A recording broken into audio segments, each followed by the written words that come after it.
Ilia Topuria may have the most dangerous offense of any fighter in the UFC, but his incredible knockouts had critical flaws that the right opponent could exploit. His aggression and knockout power could leave him vulnerable to a fighter who knows how to utilize his patterns.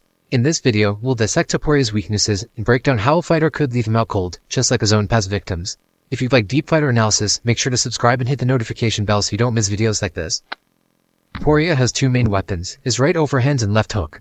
Yes, he's a well-rounded fighter who can do several things, but ultimately his goal is to hurt his opponent with one of those two tools.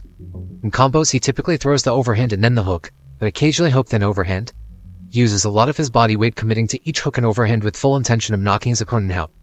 Part of the reason Holloway got caught in the final sequence against Tapuria was because Tapuria conditioned Holloway to expect combos to start with an overhand. So when Tapuria threw a left hook, Holloway seemingly thought it was just a lone left hook and wasn't prepared for the coming overhand.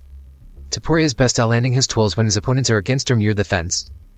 This is both because it's easier to anticipate the movement of a fighter who's against the fence, which allows Tapuria to line up the shot more accurately, and because they don't have the option of just stepping back out of the way of the loaded strikes.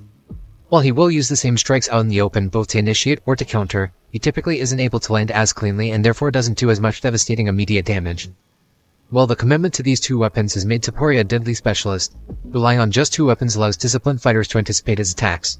Fighters have already started to preemptively set Tapuria's overhand and hook, allowing for quicker reactions and more time to punish.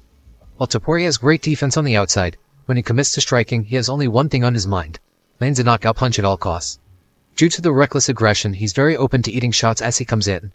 Holloway and Volkanovski both peppered Tapuria with jabs whenever he advanced, stifling his movement. Throwing with Tapuria while slipping his predictable power shots also allows for landing clean crosses. Fighters tend to be afraid of throwing with Tapuria because he has the power advantage, but that plays into his game and leads to fighters backing up, which is what Tapuria wants. Jai Herbert was having a lot of success fighting Tapuria, winning exchanges that no one expected him to with footwork and straight shots despite the power discrepancy. By sitting down on his shots and continuously moving to evade Tapuria's power, Herbert exposed cracks in his armor and had him in serious trouble when throwing with him. But as soon as he got tired, stopped moving as much, and backed up, he got brutally finished. You never want to be a sitting duck against Tapuria because that's how he flatlines you. But as long as you keep moving your head and feet, you can evade the predictable power and take advantage of the fact that he's extremely vulnerable when he throws. Fighters like Volk and Holloway landed clean, but didn't really sit down in their shots. To beat Tapuria, you need to use the opportunities he presents to decisively hurt him. As the longer the fight goes, the higher the chance Tapuria lands, and one mistake often ends up with you staring at the lights. Beyond his predictability and over-aggression, Tapuria has shown several defensive weaknesses and patterns.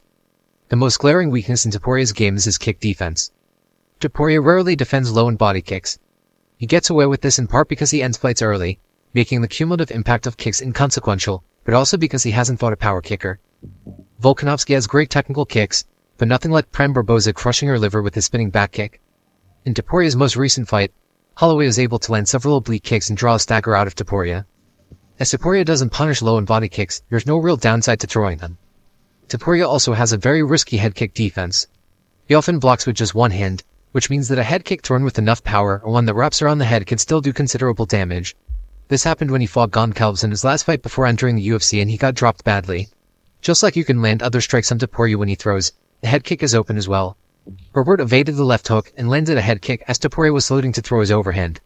Volkanovski and Holloway showed their hand a bit too readily by throwing head kicks often. By focusing more on low and body kicks and then throwing the occasional head kick, you're much more likely to catch Tapuria. When you throw a combo at Tapuria when standing still, he'll likely fill his shell before potentially countering. Meanwhile, if you blitz forward, he tends to high guard and not counter at all. Since MMA gloves are smaller than boxing gloves, it's more than possible to land through the Philly shell, you just need to anticipate it and throw with precision. Against the high guard, the uppercut is the most available shot. Tapuria's lack of countering on the back foot means it may be possible to push him against the fence to better land your shots, effectively turning Tapuria's own game against him. Tapuria has a generally lower stance than many fighters, and often emphasizes this further by ducking. Tapuria likes to feint takedowns in order to open up his power punches, and he does so by lowering his level significantly. Since he uses his body weight when throwing, he also tends to dip in order to generate power. This makes Tapuria highly susceptible to knees. Herbert was able to time a knee on Tapuria that knocked his mouthpiece out completely, and while Herbert is quite tall, anyone can land the knee on Tapuria's lower dips. Using the dips to establish a tie clinch could also be a viable means of attack. Volk landed a few good knees in the clinch, and uppercuts may be available as well. Beyond doing damage, showing weapons like the knee will also make Tapuria more hesitant to shoot, preemptively stifling potential wrestling offense. Now that we've established Tapuria's weaknesses and patterns, let's create a decisive game plan to beat him. Whenever we're on the back foot, we want to be circling so that we don't end up on the fence. Ideally, we want to circle to our right, away from Tapuria's overhand, since the left hook is easier to evade by moving or leaning backwards. From orthodox, we want to throw a bunch of calf kicks. Whenever we switch to southpaw, we want to focus on throwing body kicks. We'll keep pumping the jab to do damage early and provoke Tapuria to engage. When he engages, we slip the shot and look to land a big cross. If Tapuria starts to back off, we push him back with straight shots and then throw an uppercut up the middle. Once Tapuria is conditioned to the body kick coming from southpaw, we start to look for the high kick, aiming a little high in case he gets his hand up. Ideally, we either land enough damage in the pocket or land a flush head kick and finish the fight from there. If not, we continue to blast the jab and calf kick until Tapuria is taking too much damage to be effective. Fighting Tapuria requires both extreme precision and the willingness to take risks. If you get caught once, game over. But if you don't take your chance to finish him, then he gets more opportunities to find his one-kill shot. Tapuria is a great and entertaining fighter. Who do you think will be the one to dethrone him? Once again, if you like content like this, subscribe and hit the notification bell. Have a great day, and until next time.